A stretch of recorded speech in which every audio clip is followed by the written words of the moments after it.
and welcome to the Football House Update, a program that brings you the latest happenings here in the Gambia with regards to football. My name is Mariama Bojang. As always, we'll bring you all the things that has been happening here along the week and, of course, during the week as well. My name is Mariama, and today I have very interesting individuals because apparently few weeks ago, we came here and we were talking about them and their campaign towards a very successful qualifier, and they are back. So we are going to talk to them about their experience, how was the qualifier, and how did they go about playing with their fellow women, not only in West Africa, but also how did they gain the experience when it comes to the competition itself. I am very happy to introduce my Toma, who is the team captain of Red Scorpions.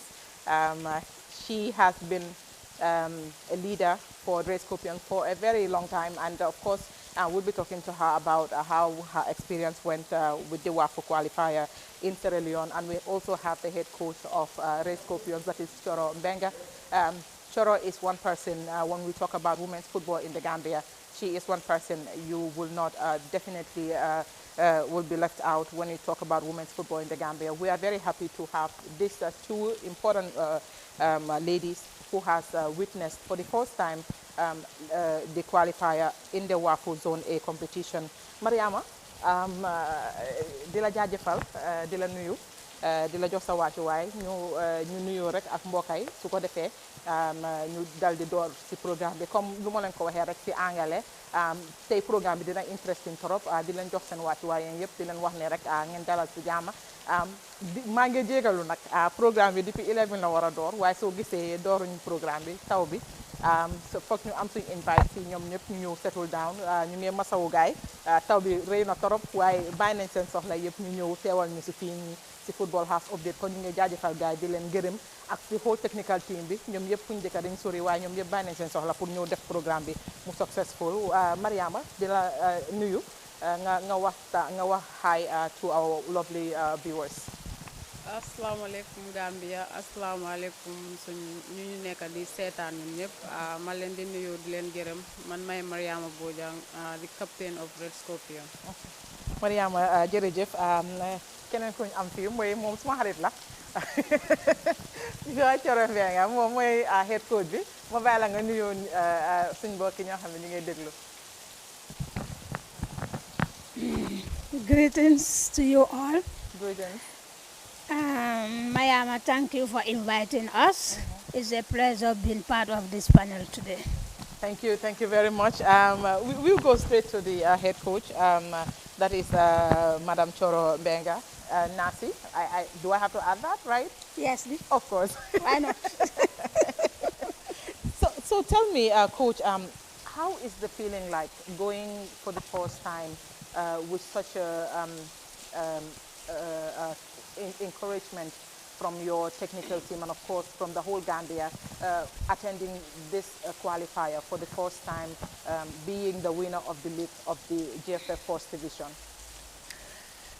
Thank you, Mariama, once again. The feeling was and is still very good.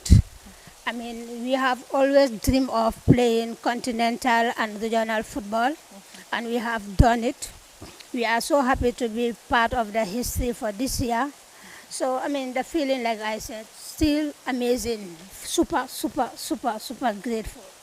A dream come true. Yeah. And we wish our sister clubs will also emulate and take part in the near future and aim bigger than playing only in the Gambia. It was a good tournament, and the ladies were extremely proud of themselves. Before we go to the competition proper, tell us how tough was the whole preparation. Let's talk about the process before we go to Sierra Leone. Okay, it could have been better. A lot of challenges was in front of us, but thank Alhamdulillah, we are here today. I mean, we spent all our battles we have. We have been running up and down. A lot of resources have been put together just to make sure that we take part in this tournament. And Alhamdulillah, what's really important was that we participated, and we are here to say Alhamdulillah. And honestly, I'm a proud coach to be here and a proud coach that makes history. Was the contributions forthcoming when it comes to you reaching out to people to contribute to make this tournament a success? Yeah, it was definitely challenging because 70% to 90% letters were distributed to companies, institutions, but none of them come to our aid. But we understand how it's when it's come to finance in the Gambia. But that does not stop us from pushing hard because by that time we only see Sierra Leone, and it was a promise made to the guys that no matter what we will go this time, and we try hard and harder. We try knock all doors. It does not possible. So we went with a plan B that we have to dig from our pocket and make sure that this really happens. We now talk about the competition itself. We know this is an outside competition. Most of the time, the atmosphere sometimes is not very conducive when it comes to preparations and, of course, meeting your opponents. First, when you went to Sierra Leone, how was the atmosphere like? Was it something that you felt was very comfortable for you and your girls to have a very comfortable competition? Yeah, honestly, Mariama. Honestly, to me, we have nothing to complain. We have nothing to complain. Yeah. Starting from day one, the accommodation, the lodging was everything was superb. So when we talk about the competition itself, it was like a festival, like a normal tournament to all of us. Experience was gained. We learned a lesson and we share. And networking was also part of it. We share a story among other clubs, which was very interesting. So I think it was a very good outing, and we have nothing to complain, honestly. We know that you have very experienced players in the league, and of course, new breed of players that you have dealt in when it comes to this year's competition. How was it like having all of these new players, and of course the experienced players all joined together for this competition? Yeah, it was not hard also because we have 3 infield players who join us from our academy, which makes it very easy for us. And the experienced players have to adapt to the players that we have, and they work like sisters. We work in sisterly department. We have to be one. We have to support one another. So it was easy for them to adapt so quickly and be part of the starting 11. Okay, I'll let you relax. We come to Mariama now. Mariama, gis nañ whole competition bi lum demee woon yow nga nekk leader of the team. How was representing your country for the first time and your club? How was it like for you playing for Red Scorpions? Alhamdulillah. Pour Red Scorpion moom ñëpp xam nañ Red Scorpion lan lañ mën si Gambia bi. Su nekkee xale oo mag sax ñëpp xam nañ lan lañ fi def. Def nañ ko fi defaat ko fi. So buñ demee si balaa ñuy dem si compétition bi ñun suñ boppa ñoo waxoon ne lii il faut ñu def ko parce que yàggoon nañ di ko def. So il faut ñu defaat ko mooy lan def fi ndam jéena fii nii dem wone lépp luñ mun si biti. parce que nga yàgg nañ si dëkk bi di def fii loolook loolu. waaye dëkk bi xam nañ ñun lan lañ mun waaye ñu si biti ñoom xamuñ lan lañ mun. So loolu lañ doon wax ne ñun tamit dañ am pour fas jom xam nga wiinaat ligue bi su ko defee ñu mun a jéena si biti. dem wone suñ skills yi xam nga parce que xam nga benn yoon du yoon. So waaye dem nañ si compétition bi yombutoon nag parce que xam nga first time la. waaye first time bu nekk dafa am nu mu dee demee nekkul ne dangaa dem rek nga ne waa dama am pour jaala waaye bu ñu doon dem ñun dañu waxoon ne nekkuñ ne dañoo dem pour just the sake of participate. dañoo dem pour compete te team si yu ñu fa fekk tamit xam ne ñun dañ demoon pour compete demuñu woon pour just participate. parce que nga ñu ngi woon si bottom of the table waaye loolu nekkutoon suñ mbébét pour ñu jël kii boobu noonu ñun second lañ doon utali sax si last game bi sax second lañ doon utali so loolu moo taxoon ñu defoon lépp luñ mun pour su ko defee ñu mun a jël second position bi waaye loolu munta nekka waaye def nañ suñ mën-mën ak lépp luñ mun daal pour ñu mun a ñëpp ñu xam ne ñëpp a ñu respect moo wax dëgg ne yàlla parce que ñëpp gis ne lan lañ fa def. Yeah, just to remind our viewers that we are broadcasting live here at the NTTC, that is the late Usman Sakho football field in Yundum, and it's a very rainy day, and just to remind you that it might be a little difficult for people watching out there to get the audios and all of that, and just in front of us we have the swimming pool that is very attractive, and of course, and it's being prepared for people out there and you know, to come and enjoy themselves and all of that. So yes, we are here at the Gold Project, and yes.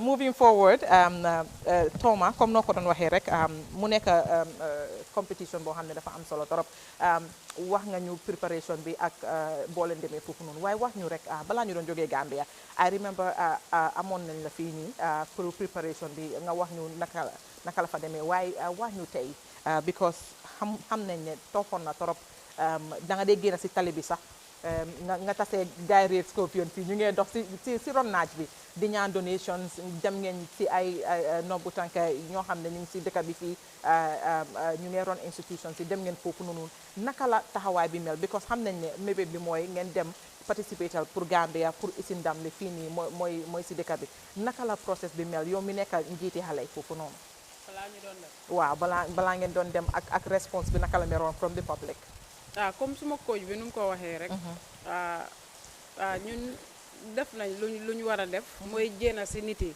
parce que nga ñun bu fekkente ne dañ amoon xaalis boobu noonu waaw ni kon duñ doon jéena pour uti ndimbal waaye soo gisoon ñu jéena pour uti ndimbal parce que ñu ne ndimbal bu nekk dafa war a fekk si loxoy borom so loolu moo taxoon ñun ñëpp ñu jéena pour dem uti ndimbal suñ amoon duñ doon jéena waaye jéena boobu noonu pour ñu woon nit yi ne ñun lan lañ bugga understand nga moo tax ñu jéena ñu dem uti ndimbal waaye ndimbal boobu noonu comme suma coach bi nu mu ko waxee am na leeta yu bëri yoo xamante ne xam nga kenn waxut ñu dara te yóbbu nañ leeta si follow nañ gaay call nañ gaay xam nga ñeenay dañu call naan I will call you back doo dégga dara so ñun loolu rek lañ mënoon pour def so def nañ loolu gis nañ ne affaire bi mënut a succeed foofu noonu ñu ne xaaral ñu jógal suñ boppa ñu dem di taxawaalu si moto yi taxaw si moto yi ñeena driver yi am na ñeena ñoo xamante ne suñ tasee gaay yi sax dañu daa wax ne joxoon naa leen ko fale na le beneen side bi boo leen demee ñun dañ dee ree sax parce que dañ dee wax gaay ne waaw loolu la Gambie dafa tuuti so ñun fu nekkale ñoo wóor daal soo la ñu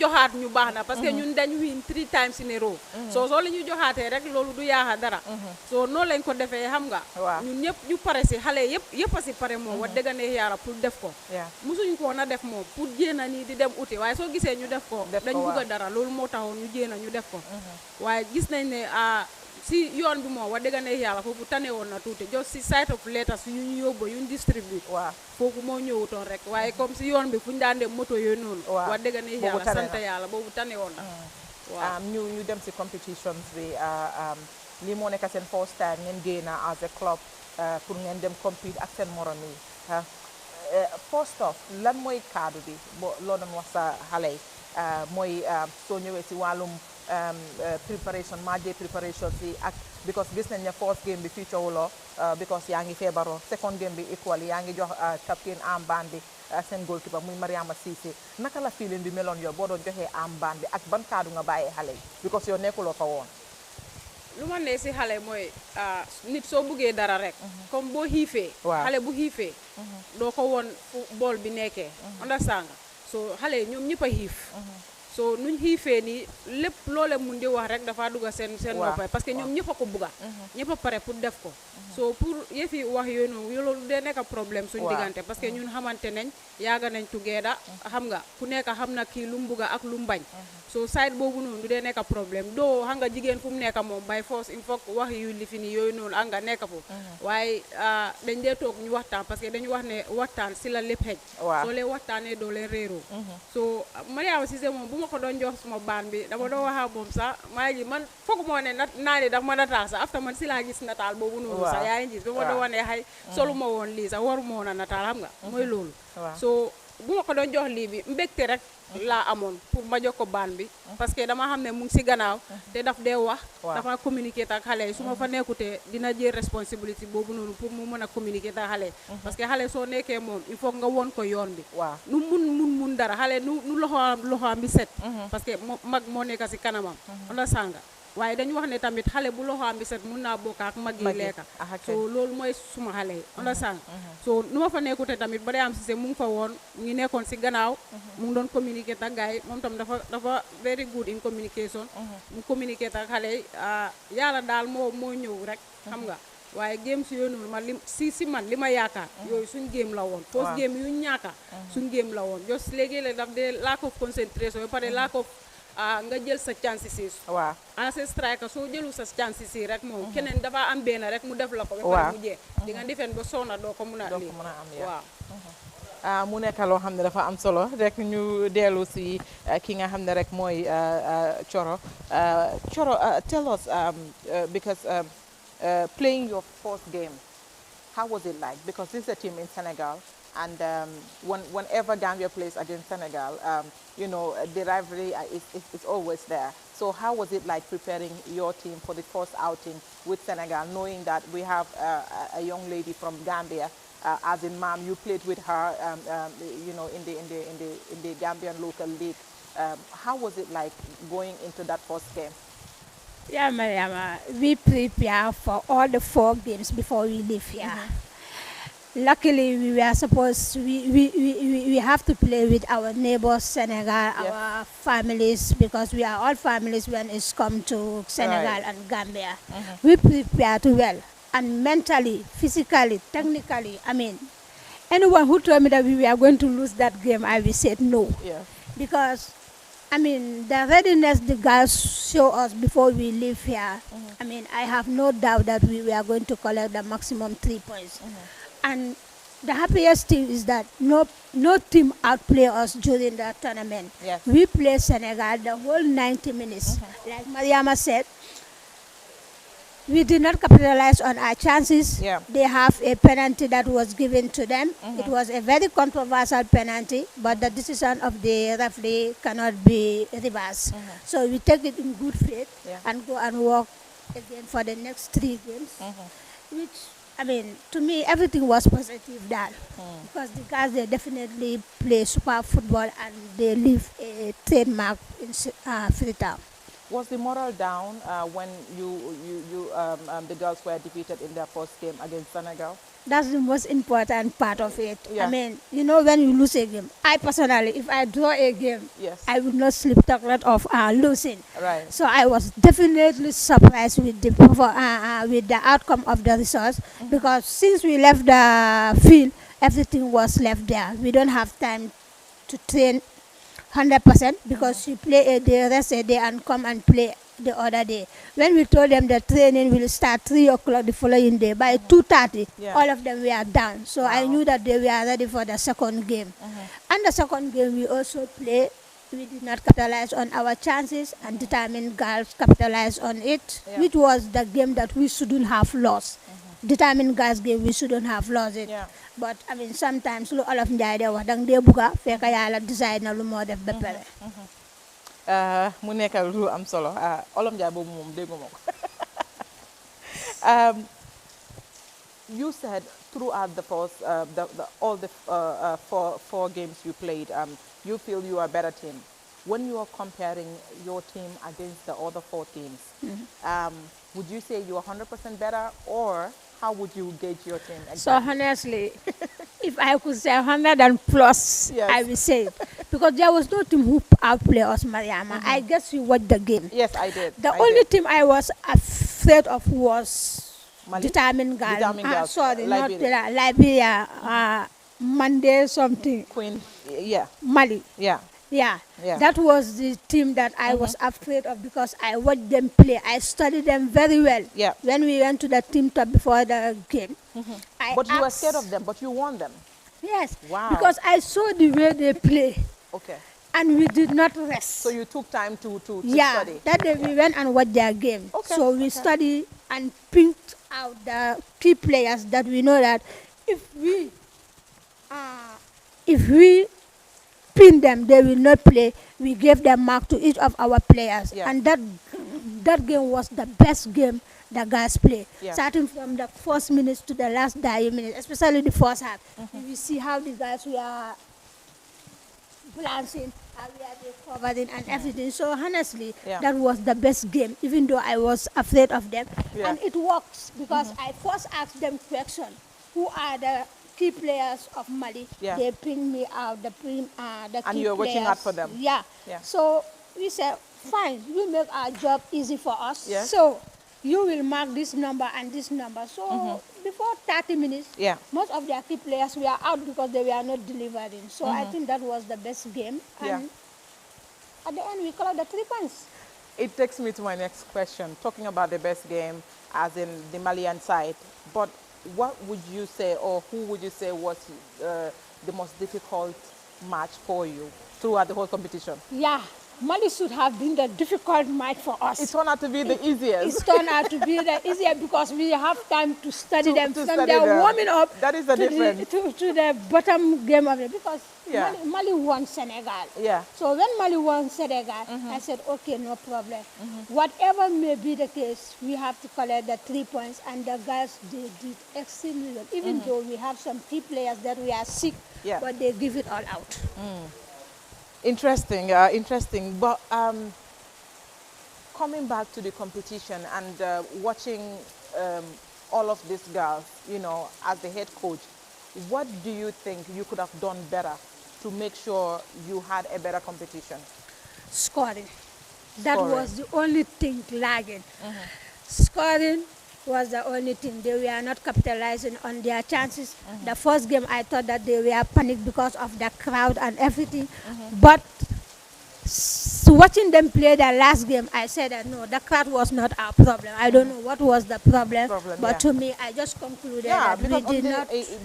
watching the game, you had a lot of fans, you know, Yeah. supporting. Because that's the beauty of the game. I Yeah, mean, yeah. you can go up to Argentina, Nakoi, yeah. You don't even know players, Yeah. people there. But if you play good football, at the end of the day, you get will win the support. fan base. Yeah, that's how it works. Everybody was talking about Red Scorpion. Yeah. So that's it. Yeah. We have seen the other big teams, you know, this is not their first time participating. This is the Gambia's first time participating.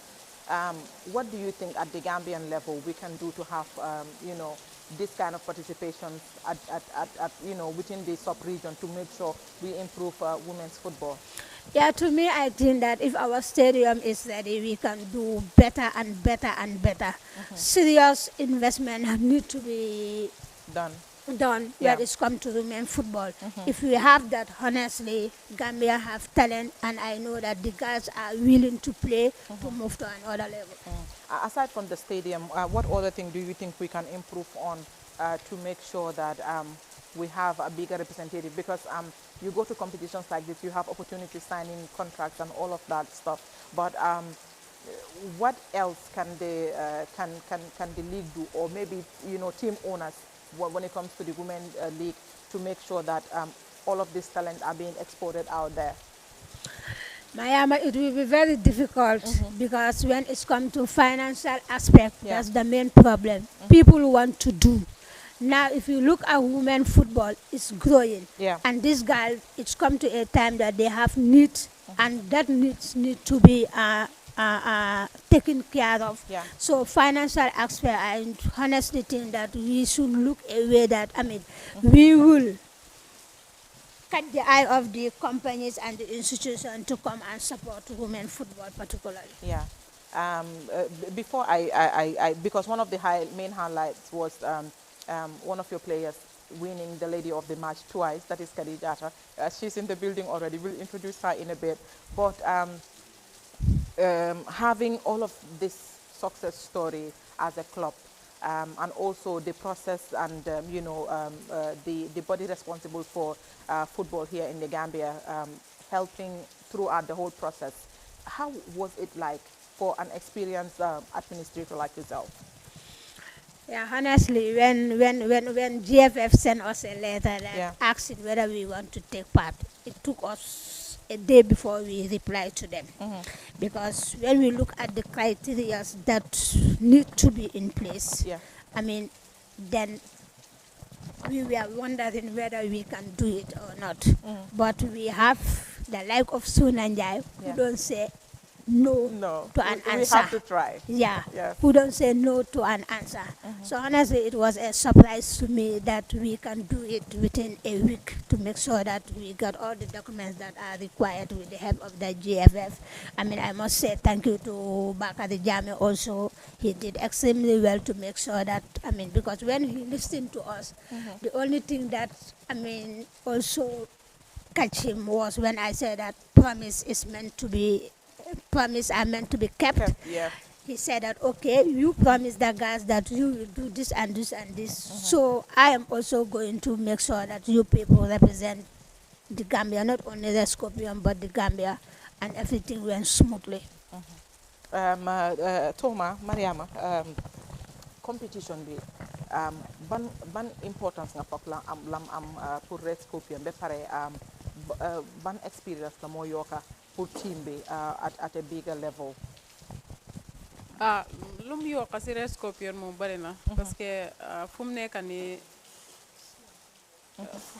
lu mu yokk si team bi moom bari na asuma laa si players yi fu mu nekk nii xam nga am na ñeneen ñoo xamante ne bii moo nekkoon seen first time bi pour ñu jéena waaw dafa ute ak ñun nga xamante ne at least nu mu bon xam nañ si lu bari so loolu mbégte la woon si ñëpp daal mbégte la woon si ñoom tamit xam nga pour ñu xam ne ndekete nekkul ne si Gambie rek lañ mu nee suñ demee feneen ak feneen mun nañ koo def parce que football moom léegi mënuloo jooj nit ki on paper soo joojee football léegi on paper rek da nga am problème parce que football léegi si pitch bi la mënuloo bu ñoo dem waa xam naa ne ñun ñoo nekkoon underdog si xam nga dañu underrate ak yooyu noonu waaye buñ duggee si biir fiil bi dafa utee so loolu moo laa woon ne comme liggéey buñ nekk di def koo gisi lu ñu nekk di def ñu ngi ko jëfandikoo understand nga parce que nga coach du la jox dara si fiil bi ba pare nga dem rek àgga si kër bi rek faate ko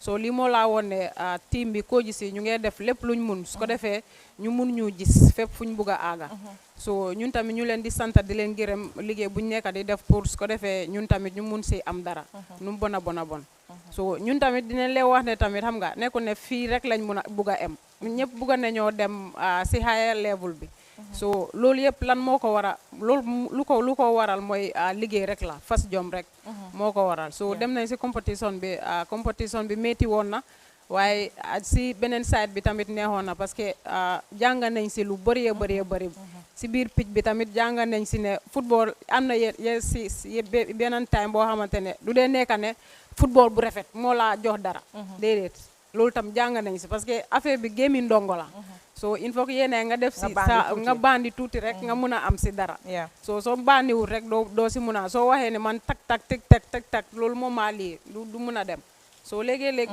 moo tax am na yenn games yoo xamante ne ñu doon jox kii nii mooy first game bi ak second game bi game yi ndongo la ñu playal foofu noonu da ngaa play bu rafet ba pare at the end doo mun a am sa 3 points so am na yenn du dee am njëriñ so jàng nañ si lu bëri daal te su soobee yàlla tamit xam nga dañu wax ne mos bàyyi na amul mos delluwaat rek la so ñu ngi ñaan yàlla tamit incha allah yàlla may ñu kattan bu mu ñu mayoo noonu xam nga ñu mun a commencé ligue bi fii nii commencé njëkkee ko si super cup bi dem si ligue bi tam xam naa ne du yomba moom su ko defee ñu mun a delluwaat xam nga yoon yi gën a ubbeeku parce que bëgguñoo em fii nii waaw si dañoo isi kii rek nga xam ne mooy Kadi Jatta ñu gën koo xamee métti moom nag ruskat la moom nekk na one important key player boo xam ne league bi fii ñu bari dañ ko doon toppa because of performance bu mu def season bii nii mu nekk performance boo xam ne nekkoon na a contributing factor Red Scorpion win league bi waaye tamit buñ ne buleet rek mu dem fële Sierra Leone wane fa boppam mu win lady of the match twice nekku benn yoon ñaari yoon Kadi ñu la nuyu di la jox sa wàccuwaay si programme bi. ok fay naa leen tamit ku nekk si turam ak santam. li dangaa lifin maa ngi tuuti rek Ibrahima sax ku nekk fay naa ko si turam ak santam. alhamdulilah rek laa mën a alhamdulilah. waaw buñ demee ba expérience dem génn fii dem challenge si beneen tournament nekkul lu easy daal. soonoon nañ si torop bala ñoo jógee fii pour dem foofu pour compete waaye luñ mënoon yëpp lañ dem pour joxe pour luñ soona fii ñu dem njëriñee ko foofu noonu waaye unfortunately mënuñ ko am so ñu ngi wax alhamdulilah alhamdulilah ñu ngi wax suñ coach yi tamit jërëjëf players yi ak ñu support tamit ñu bëri ak suñ waajur yi tamit su du toon ñoom tey fuñ nekka ni duñ fa nekka. tournament bi naka la mel ak yow nga war a génn dem represent sa dëkk represent sa club naka la mel ak yow ak ban experience nga si jëlee because yaa ngi play ak a lot of women ak ñoo xam ne sax ñu ngi nekk Gambia ñu ngi play al other dëkkay as well. waaw buñ doon dem moom dañ excitoon dañ expect ne suñ demee moom dañ faa jëlee dara waaye luñ fa dem luñ expect luñ faa fekka ak nu fa demee nekkul benn ñun dañ demoon di play nuñ doon play ak ñooñu nuñ doon play is quite different so ñun doon play ak gars yi lu ñoo play nekkul benn so système bi moo nekkul benn yow looy jëlee fii sa dëkk ak looy dem fekka dëkk jaamur nekkul benn dëkk yu nekk am nañ seen système yu gars yi di play ak teams yu nekk play neen against determined girls am nañ ay Gambian suuf noonu waaye def nañ suñ level best luñ fa mun loolu leen fa def yàlla moo dogal ne ñoom ñooy yóbbu ndam bi so jëlee nañ ko as a good faith daal ñu ngi prepare fii wala next year ñu gën a yokka doole bi ñu xam ne next year suñ demee moom indi ko rek lañ koo def incha allah. gis nañ seen first game bi against Sénégal lose ngeen game bi xanaa loolu daf leen gën a motivate pour ngeen come back ngeen gën a perform better because gis nañ seen the rest of the games da ngeen gën a improve performance bi dafa gën a éeg naka la motivation bi nekk within seen biir yéen neen because yow dem nga ba da nga sigil Gambia because who win lady of the match twice dafa mel ni comme lok moo nekku seen side kon waaye waroon ngeen a am dara si tournament bi naka la motivation bi mel ak yow sa performance bi apart from Sénégal naka nga ñëwee to be that lady of the match. ok lok moo nekk doon suñu side rek waaye ñaari game yu ñàkkoon foofu la lok bi yëpp nekkoon waaye yàlla moo dogal ne comme gars yi seen side la moo nekka jëlee leen ko woon as a good faith tamit ñu make sure ne mistake yu ñu defoon suñ past 2 games yi bañ ko ñaaka bu mu dellu si waat so loolu leen doon defense rek so ñu try ba suñ last games yi ñu def suñ level best dañ joxe extra am na ñoo xamante ne sax dañ gaañu ñeneen dem feebar waaye dañ xam ne xol bi moo fa nekk ak yooyu noonu bugg a sigil suñ dëkk ak suñ team ak suñ waajur yi si biti ak suñ team members yi coaches yi ñoom ñëpp bugg a sigil gars yi la moo tax ñu joxe extra loo xamante ne mooy loolu lu gars yi expectoon si ñoom loolu lañ leen bëggoon a delloo waaye yàlla moo dogal ne comme nii la demee so experience bi yëpp naka nga ko sommé up nga nekk xale nga nekk ndaw di play Gambia mu nekk a small West African country nga war a dem di mit ak ñoo xam ne ñooñu soo ñëwee si football gars yi dañ yàgga si football torop am nañ fa ay ndam ni ndam nga war a jógee foofu noonu jógee si small West African country bi dem foofu noonu experience bi na la yokk experience waaye tamit lan nga jàngee foofu noonu ak looy ban yokkute la moo am yow si sa carrière bi ak si club bi as well. ok man moom kay xaw ma si ñeneen am nga ñeneen yi comme fiti nañ nekkul benn waaye man si man dama demoon 100% am confident ne ñun dañoo jël tournament bi waaw so te ñun tamit am naa hope ne ñoom tamit di same lu ma nekk di xalaat ne di same players yi loolu lañ amee xalaat ne am nañ confidence am nañ góom-góom bi yàlla moo dogal ne comme am na ñeneen yi mooy loolu physical bi ak yooyu noonu nekkul benn level si rek moo nekkul benn waaye luñ mun yëpp lañ joxe team yi fa dem moo munuñu daal yàlla moo dogal ne comme noonu la war a demee rek so yow am nga góom-góom bi ne soo leen fa delloowaati next year war ngeen a mun a am li nga xam ne mooy trophy bi daal I like the confidence. non anti boobu duñ ko waxaati sax waaw yàlla suñu mee ñu dem moom Kenya xaw ma bakeen mu fay root wala nu fa demee waaye kob bi dafay ñëw Gambia kob bi keñ waaw anti boobu duñ ko waxantoo sax buñ la joxee award bi la nga feel la nga how was the feeling like dama kontaanoon waaye su ma sañoon kob bi mu booloo ak bu mag bi mu ñëw Gambia man boobu mu ma daaxaloon waaye kontaan naa tamit war naa alhamdulilah bu ma yàlla joxe trophée ma dem génn suma dëkk dem ba dëkki jàmbur indi loo xamante ne mu nekk human of the match ba pare toppalante ko yeah. so ak suma team members yi tamit dañ bokkoo ñu ñëpp ñu xeex ko ñu def as a team ñu liggéey as a team ñu def ko together loolu moo tax tey mu ñëw fii ku nekk mooy player boppam maybe sama du ma ko am keneen ak keneen du ko am maybe feneen la doon demee understand so dañ fight as a team coach yi tamit ñu fight ñu ñëpp ñu bokkoo jàppoo benn nekka benn kadi di la jaajëfal ñu jox Coro li nga xam ne rek mooy kaddu bi Coro what is going to be Red Scorpions next plan apart from the league? Do you intend to are you going to have a new signing, or what is the pipeline for Red Scorpions? Because you should have a plan for sure. What is the plan? Because league bi mu ngi open du yaga da ngeen a jaay ay players ndax da ngeen a am incoming players because xam nañ ne yéen a ngi am academies ak junior team and all of that stuff. What is the plan? Yeah, like we said, we have big plans for Red Scorpion. Yeah, buñ demee ba ñëw daal teams yi fa tase yëpp send a letter to us. Wow. Yeah, but honestly we cannot. Later, ban façon ngi letter? Requesting for transfer players, but to tell you the reality, soon squad is too small. Wow. Yeah, soon this is signing buka jabdal. Wow. We will definitely let them go. Then we go and get other players. That is good Because news. honestly, Yeah. to get a player right now in the Gambia is very difficult. difficult, yeah. And like I've been saying throughout last year and this season, Yeah. we have been playing with 19 players, 20 players, That is active difficult. players. Yeah, which is very difficult. Yeah. Now, if you went out and play with 4 teams and all those teams won 3 or 4 players, at the end of the day, how many players are we going to left with? Yeah. So it's something that we have to sit and think. So you don't want to release your players and not have a replacement? Yeah. Wow. Ah, But there is it already does not make sense. You negotiations release a player are when you ongoing. Negotiations are Okay, going okay, on.